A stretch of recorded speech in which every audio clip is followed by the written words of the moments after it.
రాజసత్కారం చందమామ కథ. ఒక గ్రామంలో గోవిందుడనే యువకుడు ఉండేవాడు. అతని బుద్ధి సునిశితమైనది, కానీ మనిషి చాలా దుర్బలుడు. గ్రామ జీవితంలో శరీర శ్రమకు ఎక్కువ విలువ ఉంటుంది కనుక గోవిందుడు పనికిమాలిన వాడుగా పరిగణించబడుతూ ఉండేవాడు. అతని అన్న వదిన అతన్ని చూసి ఏ పని చేయలేని వాడని చాలా విసుగు చెందుతూ ఉండేవారు. కానీ గోవిందుడు ఊళ్ళో వాళ్లకు అప్పుడప్పుడు చాలా మంచి సలహాలు ఇస్తూ ఉండేవాడు. ఆ సలహాల వల్ల వాళ్లకు లాభం కలుగుతూ ఉండేది. వాళ్ళు గోవిందుడు అన్నతో, మీ గోవిందుడు నిజంగా చాలా తెలివిగలవాడు అనేవాళ్ళు. తన తమ్ముడి తెలివితేటల గురించి ఊళ్ళో వాళ్ళు తెగ మెచ్చుకోవడం కూడా అన్నకు విసుకెత్తించింది.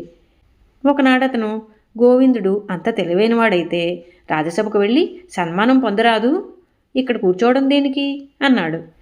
అంత ప్రయోజకుడైతే ఇంక లేనిదేముంది అన్నది వదిన. ఈ మాటలు గోవిందుడు విన్నాడు. అతనికి రాజసన్మానం పొందాలనిపించింది. ఉగాది నాడు రాజుగారు దర్బారు చేసి పౌరులను కొన్ని ప్రశ్నలు అడుగుతారు. ఆ ప్రశ్నలకు తెలివిగా సమాధానాలిచ్చిన వారికి బహుమానాలు లభిస్తాయి. ఉగాది దగ్గరలోనే ఉన్నది. ఆ రోజుకు గోవిందుడు రాజధానికి చేరుకుని రాజసభకు వెళ్ళాడు. రాజుగారి ప్రశ్నలకు సమాధానాలు చెప్పడానికి సిద్ధంగా ఉన్నవారిని ఒక ప్రత్యేక స్థలంలో కూర్చోబెట్టారు. రాజుగారు వాళ్లను సాధారణమైన ప్రశ్నలే అడిగాడు. మన రాజ్యంలో సత్యసంధులెందరున్నారు అన్నది ఆయన మొదటి ప్రశ్న. రాజ్యంలో సుమారు 1,00,000 మంది సత్యసంధులున్నారు అని ఒకరు, జనాభాలో 10వ వంతు మంది సత్యసంధులుంటారని ఇంకొకరు సమాధానాలు చెప్పారు. మీ కింద కొలువు చేసే 500 మంది సత్యవంతులే అన్నాడు గోవిందుడు. ఎలా చెప్పగలవు అన్నాడు రాజు. వారిలో సత్యసంధుడు కానివాడుంటే మీరు వాణ్ణి ఎప్పుడో పంపేసి ఉందురు అన్నాడు గోవిందుడు. రాజుగారు ఇంకో ప్రశ్న వేశాడు. నాకిష్టమైన బట్టలు ఎలా దొరుకుతాయి? ప్రజలు మీకు కానుక పెడతారు, పత్తి నుంచి వస్తాయి. ఇలా తలా ఒక విధంగా సమాధానాలు చెప్పారు. పనితనం తెలిసిన నేతగాళ్ళు మీకిష్టమైన బట్టలు నేసి పెడతారు అన్నాడు గోవిందుడు. ఎవరూ నమ్మలేని అబద్ధం చెప్పాలి అని రాజు అడిగాడు. నాకు చాలా తలనొప్పిగా ఉంది అన్నాడొకడు.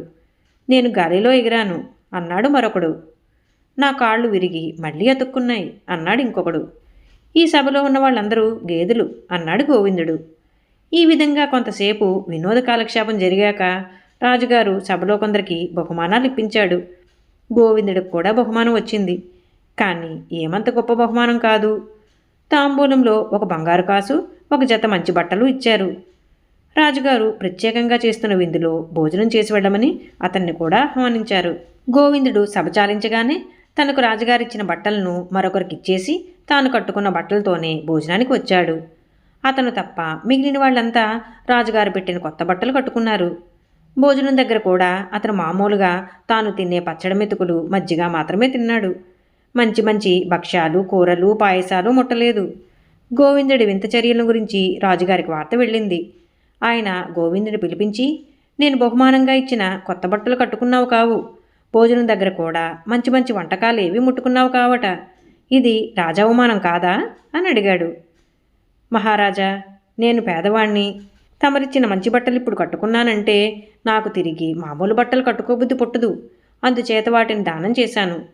రోజు పచ్చడి మెతుకులు తిని గంజినీళ్లు తాగే నా బోటివాడు పంచభక్ష పరవాణాలు రుచిమరిగితే ఐశ్వర్యాభిలాష హెచ్చి రకరకాల దుర్బుద్ధులు తలెత్తుతాయి. అందుచేత నా తాహతకు తగినట్లుగానే ప్రవర్తించాను. రాజావమానం చెయ్యాలన్న దుర్బుద్ధి నాలో ఏ కొసనా లేదు అన్నాడు గోవిందుడు. నేనిప్పించిన బంగారు కాసు కూడా దానం చేసేసావా అని రాజు అడిగాడు. లేదు మహారాజా, నన్ను పోషించే నా అన్నకిద్దామని దాన్ని నా వద్దనే ఉంచుకున్నాను అన్నాడు గోవిందుడు. గోవిందుడు సద్బుద్ధికి రాజుగారు మెచ్చుకుని అతనికి 1000 బంగారు మొహరీలు ఇప్పించి అతనికి తన ఆస్థానంలో మంచి ఉద్యోగం కూడా వేయించాడు.